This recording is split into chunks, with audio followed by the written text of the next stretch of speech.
શ્રી ગુરુદેવ દત્ત સર્વે સખાઓને જય સ્વામિનારાયણ, જય જીનેન્દ્ર, વાહેગુરુ, જય માતાજી.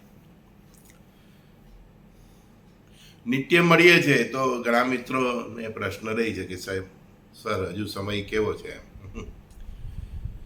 સમયમાં તો એવું છે કે અત્યારે બ્રહ્માંડમાં જેટલા પણ ગ્રહોનું તમને જ્ઞાન છે એમાંથી 6 ગ્રહ વક્રી ચાલી રહેલા છે. શ્રી ગુરુદેવ વક્રી છે, શ્રી શનિદેવ વક્રી ચાલી રહેલા છે, રાહુ કેતુ તો વક્રી છે, યુરેનસ વક્રી ચાલે છે. આમ 6 ગ્રહ, પછી પ્લુટો તે વક્રી ચાલી રહેલા છે. અને બધા પાછા એક સાથે જ લગભગ માર્ગી થશે. એટલે કંઈક તો ઇન્ટેન્શન છે, હે ને. શું ઇન્ટેન્શન છે એ આપણે પરમાત્મા પર છોડી દઈએ, પણ આપણે સાવધ રહેવાનું છે. તમારી પોલીસ ચોકીમાં 10 પોલીસવાળા હોય ને 6 જણા એની ત્રીસરી આંખ ખોલે તો સમજી લો કે કંઈ કરવાના છે, બરાબર. એ એમનું પ્રયોજન છે, એમને જે કરવું હોય તે કરશે, પણ આપણે એ ત્રીસરી આંખના પ્રભાવથી દૂર રહેવા માટે ડાયા ડમરા રહેવાનું છે, એટલું સમજો. મુખ્યત્વે 3 ગ્રહ બહુ જે કંઈ પણ આ પરિવર્તન છે એમાં 3 ગ્રહનો મહત્વનો ફાળો હોય છે. મંગળ છે, રાહુ કેતુ છે, શનિ છે. એના પેરામીટર્સમાં બીજા ગ્રહો એમને મદદ કરતા હોય છે. પણ આ વર્ષે જે લોકો મંગળ પ્રધાન વ્યક્તિઓ છે, મંગળ, તમારો જન્મ થયો તો બ્રાહ્મણે કંઈ ને કંઈ કહ્યું છે કે મંગળ ખરાબ છે, નીચનો છે, ખાડામાં છે, બહુ ભયંકર છે, બહુ સ્ટ્રોંગ છે. તો આ બધી જેટલી પણ મંગળ પ્રધાન વ્યક્તિઓ છે, મંગળ પ્રધાન રાશિઓ છે, કે મેષ રાશિ છે, પછી આપણે વૃશ્ચિક રાશિ છે, એ બધા માટે 2023 દિવાળી એટલે 2023 પૂરું થઈ જાય, આ વર્ષની આવતા વર્ષની વાત કરું ત્યાં સુધી સાવધ રહેવાનો સમય છે. સાવધ અને સજ્જ. એમના જીવનના પેરામીટર્સમાં કંઈ પણ આવે તો એને શાંતિથી ઉકેલ લાવવાનું જરૂર છે. એગ્રેશનને કંટ્રોલમાં કરવાની જરૂર છે, સમજી ગયા. લેટ ગો કરવાની જરૂર છે. તો 2023ના એન્ડ સુધી તો આ પેરામીટર્સ મંગળના છે. શનિ રાહુની તો વાત જ જવા દો. બીજું, આપણા દેશના વડાપ્રધાન એમની પણ વૃશ્ચિક રાશિ છે, उनकी भी वृश्चिक राशि है ना. हाँ, तो उनके लिए भी दिक्कतें आने वाली है. 2023 से ही समझ लीजिए, जनवरी फरवरी से ये फिर से किसान आंदोलन, ये सब कुछ ना कुछ ये लोग इकट्ठा होके करेंगे 1 साल तक, क्योंकि 2024 में वो इलेक्शन है ना लोकसभा का. तो मतलब अपने जो प्राइम मिनिस्टर है उनके लिए भी बहुत टफ टाइम जनवरी फरवरी से आने वाला है. वो आप पकड़ के चलिए. वो आप देखोगे ये सब, जैसे वो पिछली बार किसानों ने आंदोलन किया था, ऐसा ही कुछ ना कुछ किसान और दूसरे सब आंदोलन करके बैठ जाएंगे, गवर्नमेंट को परेशान करेंगे, उनकी इमेज खराब करने की कोशिश करेंगे. ऐसे तो मोदी जी बहुत साने इंसान हैं, दिखते हैं, फिर भी क्या करते हैं, है? समय तो सबको परेशान करेगा ही, राजा हो या रंग हो. વિશ્વમાં શું શું થશે, વિશ્વમાં क्या क्या होगा. વિશ્વમાં યુદ્ધ હોય, ભૂકંપ, આગજની કે જ્વાળામુખી વિસ્ફોટ, આ घटना દિવસે દિવસે વધતી જશે. मतलब दिन ब दिन ये सब जो भी ट्रेजेडी है कुदरत की, वो बढ़ जाएगी. भूकंप हो, ज्वालामुखी विस्फोट हो, ये सब आने वाले 12 વર્ષ, એટલે કે જે આવનારા 12 વર્ષ છે તે એ ધાર્મિક ઉન્માદ સે ભરે हुए. એટલે 12 વર્ષ લોકોમાં ધર્મનું જનૂન, કટ્ટરતા જે કહે ને તે એ કટ્ટરતાનો પીરિયડ છે. This is a time of period of કટ્ટરતા. કટ્ટરતા કહે ને, एग्रेशन, आवेश, उसका टाइम है. लोग सोचेंगे नहीं, हथियार हाथ में उठा लेंगे, किसी का मंदिर तोड़ेंगे, मस्जिद तोड़ेंगे, किसी विधर्मी को परेशान करेंगे, रेप करेंगे, ये सब कुछ. ये 12 साल ऐसे हैं कि लोग धर्म के लिए मरने और मारने के लिए तत्पर हो जाएंगे. એટલે આ 12 વર્ષ આ 12 વર્ષ આપણે સાચવવાનું છે. આ 12 વર્ષ ધાર્મિક ઉન્માદથી દૂર રહેવાનું છે, ધાર્મિક રહેવાનું છે, આધ્યાત્મિક રહેવાનું છે, भक्ति करवानी है, प्रार्थना करवानी है. समझे ना? हमें धार्मिक रहना है, हमें आध्यात्मिक रहना है, हमें भक्ति करना है, हमें प्रार्थना करना है, लेकिन जो धार्मिक जनून है, उन्माद है, उससे दूर रहना है. क्योंकि परमात्मा का कोई धर्म नहीं है, उसका एक ही धर्म है, सनातन धर्म, सत्य. सनातन मतलब सत्य. परमात्मा का एक ही धर्म है, सत्य और इंसानियत, मानवता. हजी चक्रवात અને વરસાદ कई खेल करશે. मतलब ये बारिश और चक्रवात हमारा अभी पीछा छोड़ने वाला नहीं है और स्ट्रांग होके आएंगे. ऐसा ત્રીજા વિશ્વયુદ્ધ પછી લોકોને સમજાઈ જશે કે આ ત્રીજું વિશ્વયુદ્ધ महाभारत पार्ट 2 જ હતું. मतलब ये तीजा विश्वयुद्ध जो है वो महाभारत 2 ही है. पूरे विश्व में केसरी ध्वजा फरकेगी. समझ जाइए आप, बस इतना ही इशारा काफी है.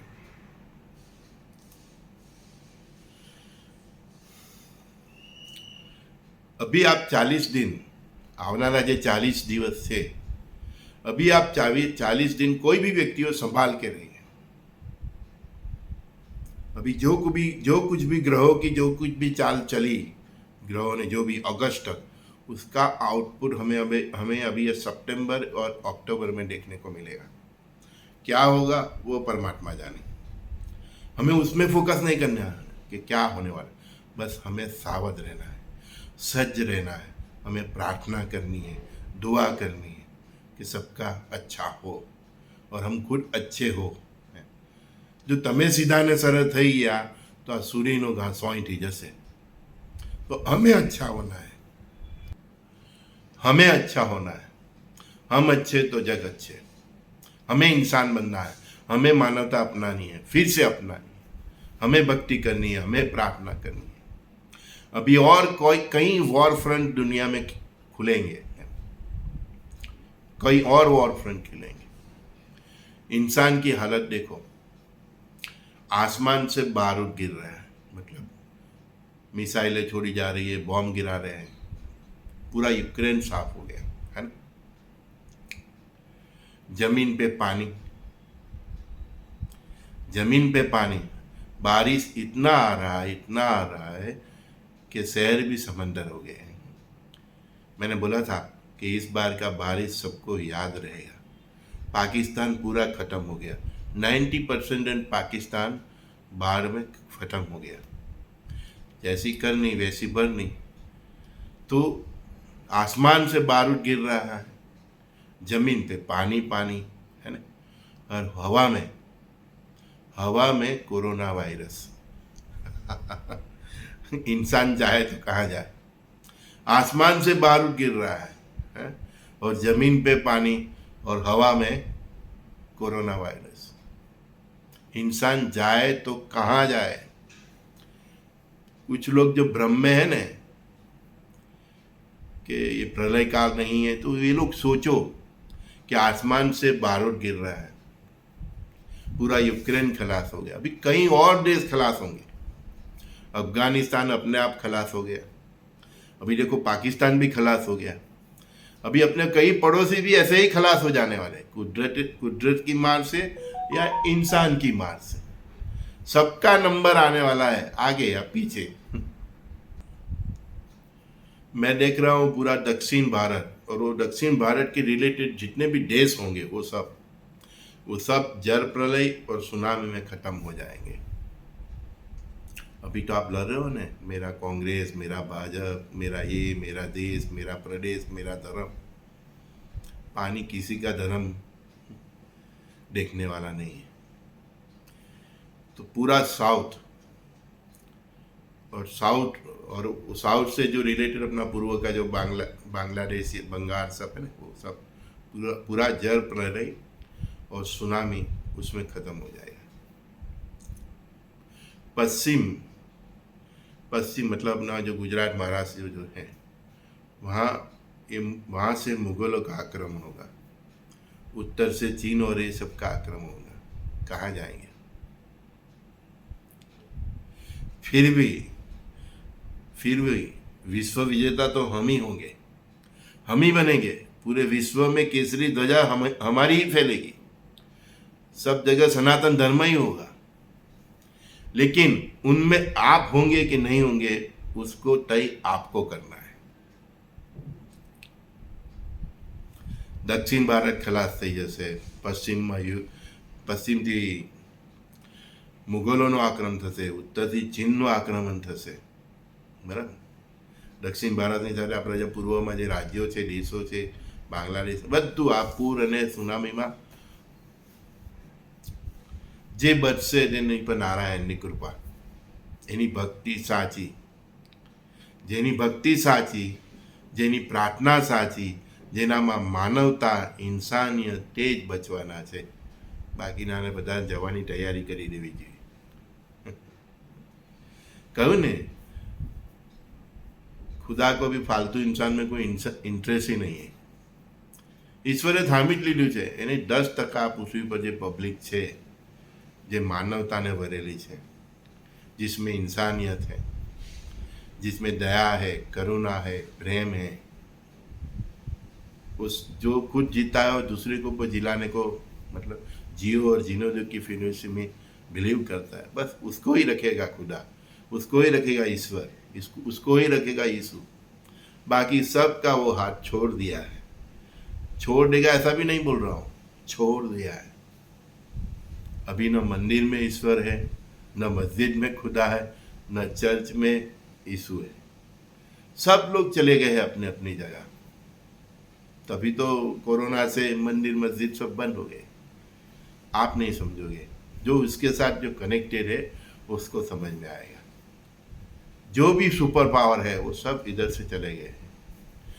शक्तिपीठो होय, તમારા પ્રસિદ્ધ મંદિરો હોય, ત્યાં હવે નથી રામ રહ્યા, નથી કૃષ્ણ રહ્યા, નથી મહાદેવ રહ્યા, જતા રહ્યા છે। એમને હવે ફાલતુ લોકોની સાથે જીવવું જ નથી।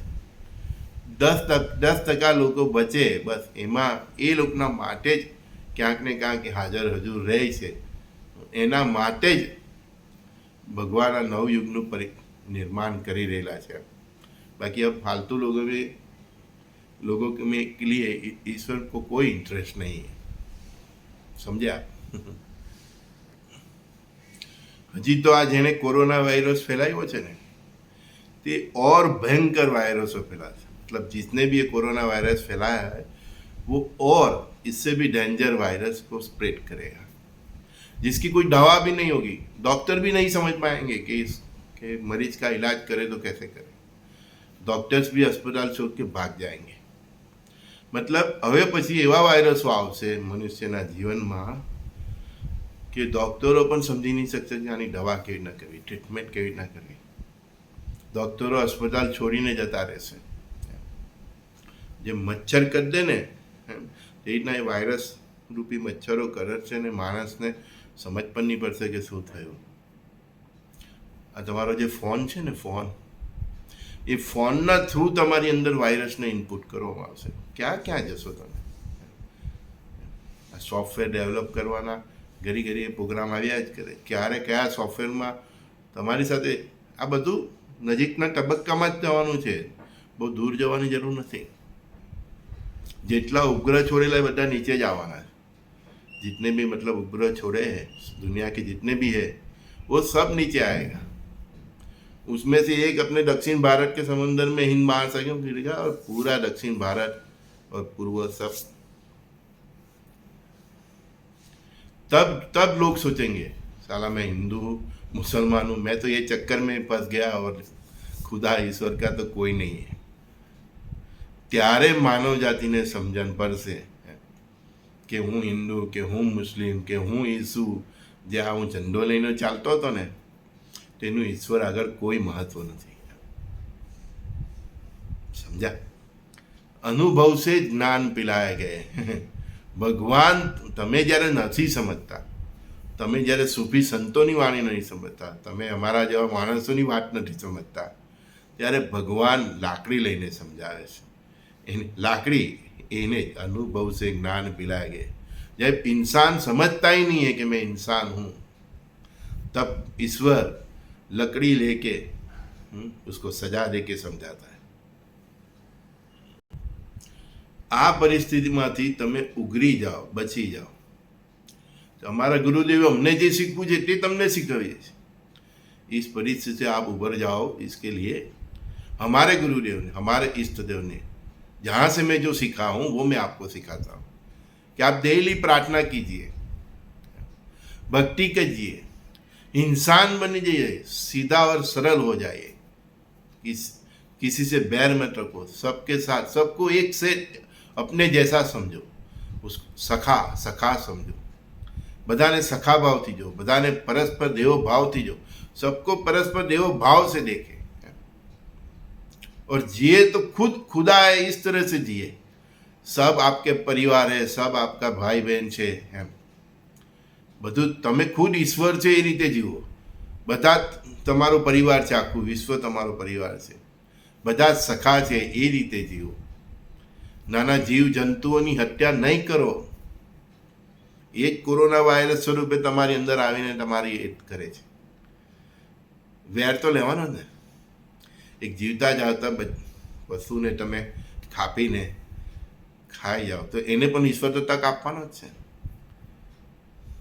કહ્યું ને, ગયા આર્ટિકલમાં જ કહ્યું કે જે વેર હોય છે એને કારણે તો શ્વાનમાં એ વ્યક્તિ જન્મ લે છે અને તમને કરી દે છે। तो आप जो पशु पंखी को खा जाते हो, वही वायरस के स्वरूप में आपको भी परेशान कर रहा है। वैर तो सभी लेंगे, वैर तो सभी लेंगे। जो इंसान में वैर होता है वो श्वान बनता है, श्वान बन के भी आपको काटता है। तो आप जिस तरह से इतने पशु पंखी को काट के खा जाते हो, तो वो भी, उसकी भी मौत होती है, तो वो भी, उसके अंदर भी प्रतिशोध होता है ना, तो उसको भी खुदा ईश्वर चांस देता है। तो वही फिर वायरस बन के या कुछ न कुछ करके आपको, आपके जीवन को, मतलब આ કાળચક્ર, આ જે કાળચક્ર છે એમાંથી બચવા માટે શું કરશો? કીધું એમાં એ જ વ્યક્તિ બચી શકશે જેને દુઃખમાં સુખ શોધવાની કળા શીખી લીધી છે। મેં ઘણીવાર શીખવું છે, જે અમે શીખ્યા છે તમને શીખવું છે। दुख में सुख शोधवानी कला सीखी लो, दुख में सुख शोधने की कला सीख लो, तभी ये आने वाला समय का आप मुकाबला कर पाओगे। जीना तो है ही, जिसको मर जाना है उसकी बात ही नहीं कर रहा हूँ। जिसको भी जीना है, नया युग परिवर्तन देखना है, ईश्वर के साथ जीना है, राम राज्य में जीना है ना, सतयुग जैसा जो माहौल बनेगा उसमें जिसको जो भी जीना, 1000 साल का सतयुग है, फिर वापस ये कलयुग अपना प्रभाव दिखाएगा। तो उनको बस यही करना है जो अब तक मैंने कहा। महाकाल तो मुंह फाड़ के बैठा है ऐसे। अब इसके मुंह में કૃષ્ણ ભગવાને એનું વિરાટ સ્વરૂપ બતાવ્યું હતું અર્જુનને। જેને પણ એ મહાભારત સિરિયલ ટીવીમાં જોઈ હશે તેમને જોયું હશે કે આખું વિશ્વ ભગવાનના મુખમાં બધું, ભગવાન કહે છે કે આ બધા તો મરેલા જ છે, તારે તો ખાલી મારવાની એક્ટિંગ કરવાની છે। तो इतना महाकाल में, उस तरह से इस महाकाल में सब भगवान के मुख में चले गए हैं। इसमें से वो ही बचेगा जिसके पास भक्ति होगी, इंसानियत होगी, जो इंसान होगा। सनातनी होगा तो बच जाओगे, मुस्लिम होगे तो बच जाओगे, क्रिश्चियन होगे बच जाओ, ये भ्रम में से आप निकल जाओ। ये तो लेवल है, लेबल है, लेबल आपकी पहचान का लेबल है। जैसे मैं संजय हूँ, इसी तरह मेरी पहचान है कि मैं सनातनी हूँ, लेकिन मैं इंसान हूँ, मेरे में इंसान है कि नहीं है वो तो तय करेगा, ईश्वर ही तय करेगा और वो ही बचेगा। क्योंकि अभी उसको इस पृथ्वी पे इंसान चाहिए, समझ गए। अब आप इंसान है कि नहीं, आप में इंसानियत है कि नहीं, वो आप खुद तय करें. આ દશક બહુ બધું બતાવવાનું છે. બધાને નાની યાદ આવી જવાની છે. બધાને ઈશ્વર શું છે અને ઈશ્વરની શક્તિ શું છે એનો અહેસાસ થઈ જવાનો.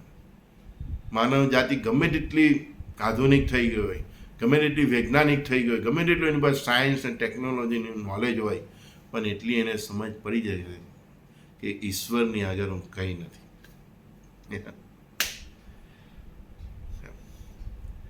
मानव जाति कितनी भी शिक्षित हो गई, साइंटिस्ट हो गए, पढ़े लिखे हो गए, हाईटेक हो गए, मॉडर्न हो गए, लेकिन ये 10 साल ऐसा है क्योंकि उसका माप निकल जाएगा. वो समझ जाएगा कि ईश्वरी शक्ति और जो ये ब्रह्मांड का जो संचालन करता है उसके आगे वो कुछ नहीं है. इसकी मैं गारंटी देता हूँ. यही होगा. દરેક મનુષ્યને સમજાઈ જશે કે આ ધર્મના ઝંડા લઈને હું ખોટો લડી રહ્યો હતો, અને જે પેઢી હવે આવનારી છે અને જે બચશે એ તે જ બચશે કે જે આ બધા ધર્મના ઝંડા લઈને ફરકશે નહીં, ધર્મના મોડા પહેરીને એકબીજા સાથે લડશે નહીં, તે જ બચશે જેનામાં માનવતા અને ઇન્સાનિયત. આવનારી પેઢીના બાળકો તેના પૂર્વજોને મૂર્ખતા પર એમનું માથું નીચું થઈ જશે. હવે એમનું માથું નીચું કરવું કે ઊંચું રાખવું એ તમારા હાથમાં છે. સમજી ગયા?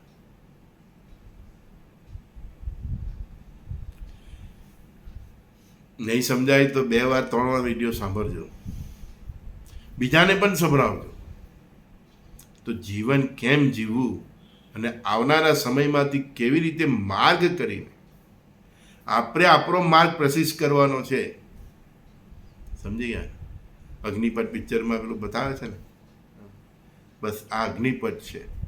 એ અગ્નિપથમાંથી આપણે આપણો માર્ગ કરવાનો છે, અને એ માર્ગ છે આધ્યાત્મિકતા અને ભક્તિ, પ્રાર્થના, સમાનતાના ચશ્મા એટલે કે સખાભાવ. ઈશ્વર મારામાં પણ છે ને ઈશ્વર તારામાં પણ છે, અને રામ તારામાં પણ છે ને રામ મારામાં પણ છે. એ પરસ્પર દેવો ભાવનો ભાવ જે मतलब जो आने वाला समय है वो अग्निपथ है. वो अग्निपथ में से हमें मार्ग निकाल के जीना है. और वो मार्ग है हमारी भक्ति, हमारा प्रार्थना, हमारा आध्यात्मिक जीवन, हमारी इंसानियत, हमारे सखा भाव के चश्मे सब सरखे है. ऐसा तुझ में भी राम है, मुझ में भी राम है, सब में ईश्वर है. वो परस्पर देव भाव का भाव, ये जो भी अभी से अपना लेगा उसके लिए ही नए युग का द्वार खुला है. बाकी लोग समझ जाओ कि शटडाउन है. संजय बोरियोलाना सर्वे सखाओने प्रणाम. गुरुदेव दत्त. પરસ્પર એવો ભાવથી જીવો. ડરવાનું કંઈ નથી, સમજવાનું છે. જે આ સમજવા નથી માંગતા તેમને એમ લાગશે કે સંજય બોરીવાલા ડરાવે છે, અને જે સમજી જશે તે એ મને એમ કહે છે કે સર તમે અમને સાવધ કર્યા, અમને જીવવાનો નવો માર્ગ બતાવ્યો. એટલે આ પણ તમારા દ્રષ્ટિકોણ પર ડિપેન્ડ. હું ડરાવતો નથી, હું તમને સમજાવું છું. જે સમજવા નથી માંગતા એને એમ થશે કે આ ડરાવે છે, પણ આધ્યાત્મિક જીવનવાળી વ્યક્તિ ડરાવતી નથી, એ સમજાવે છે, તમારું માર્ગ પ્રશિષ્ટ કરે છે. હું રોજ જોશી જાઉં, કુંડલી જાઉં, એ બ્રાહ્મણ નથી, એ મારો વ્યવસાય નથી, પણ પરમાત્માએ જે જ્ઞાન આપ્યું છે, એની જે પ્રેરણા છે, એના આધારે હું તમને માર્ગ પ્રશિષ્ટ કરું છું કે જે અગ્નિપથ છે આવનારો, એ અગ્નિપથમાંથી તમારે કેવી રીતે નીકળવાનો છે એનો હું તમને માર્ગ પ્રશિષ્ટ કર્યો. તમને એમ લાગે કે આ યોગ્ય વાત છે તો તમારા મિત્રો સાથે પણ આને શેર કરજો. આપણે કોઈ લાઈક નથી જોઈતી, પણ જેટલી વ્યક્તિ સાવધ રહેશે, સમજી જશે, એટલી અરાજકતા ઓછી થશે, એટલું પબ્લિક રોડ પર ઓછું આવશે. હવે પછીનું યુદ્ધ બોર્ડર સરહદો પર તો છે જ. યુક્રેનમાં છે, ભારત ચીન પાકિસ્તાનની સરહદ એક ફ્રન્ટ મિડલ ઇસ્ટ, એક ફ્રન્ટ ચીન તાઇવાન. દુનિયાનો કોઈ છેડો બાકી રહેવાનો નથી. આમ ખંડ ખંડ પ્રલય છે, બરાબર. પણ તેમાં જ ઓછા વ્યક્તિ, જેટલા ઓછા વ્યક્તિ સામેલ થાય એવું તમે ઈચ્છતા હોય તો આ સંદેશ બીજા સુધી પહોંચાડજો. મેં તમને કહ્યું જ છે કે જેને પણ તલવાર હાથમાં લીધી ધર્મ માટે, જેને પણ જે પણ શસ્ત્રો બંદૂક લીધા, એ બધાનો જ વિનાશ છે. ભગવાન જોઈ રહેલો છે કોણ શું કરે છે, અને એને તે જ સેકન્ડે દંડ આપે છે. તમે શાંતિથી રહેજો, ભક્તિ કરજો, પ્રાર્થના કરજો અને સર્વનું કલ્યાણ ઈચ્છજો, તો તમને નવયુગનો પાસપોર્ટ તમારો નક્કી છે. જે સર્વનું કલ્યાણ ઈચ્છે તેના માટે જ આગળની દુનિયા છે. બાકી હિન્દુ ધર્મમાં પણ મરી જવું, કે મુસલમાન ધર્મ માટે મરી જવું, કે ખ્રિસ્તી ધર્મ માટે મરી જવું, આવી જે મેન્ટાલિટી છે એ દરેકનો વિનાશ નક્કી છે. સ્વધર્મ, સ્વરક્ષા માટે તમારે હથિયાર ઉઠાવવા પડે એ વાત અલગ છે, એની ના નથી પાડી. પણ તમારે ખુદ હથિયાર લઈને શેરીઓમાં ઉતરવાનું નથી. તમે ખુદ હથિયાર લઈને શેરીઓમાં ઉતરા એટલે તમે ખુદાના, ઈશ્વરના રડારમાં આવી ગયા. તમારું પિક્ચર પૂરું. તમારી ઉપર આક્રમણ થાય, તમે ઘરે છો, સુરક્ષિત બેઠેલા છો, કોઈને નડતા નથી, અને ત્યારે તમે સ્વ બચાવમાંથી હથિયારનો ઉપયોગ કરો, ઇટ્સ ઓકે. એ તો ભગવાન પણ સમજે, એટલો અધિકાર દરેક જીવનો આપ્યો છે. પણ તમારે હત્યા કરવા, હુમલા કરવા, કોઈનું મંદિર તોડવા, કોઈનું મસ્જિદ તોડવા, કોઈનું ચર્ચ તોડવા, કોઈનું ગિરજાઘર કરવા, તમારે શેરીઓમાં ઉતરવાનું નથી. એ જો તમે ઉતરા તો તમારું પિક્ચર પૂરું છે. બસ આટલી સીધી સરળ સમજણ આપું છું. ગુરુદેવ દત્ત. સંજય બોરીવલવાના સર્વે સખાઓને પ્રણામ. આવનારું વિશ્વ બહુ સુંદર ને સરળ છે, ભવ્ય છે.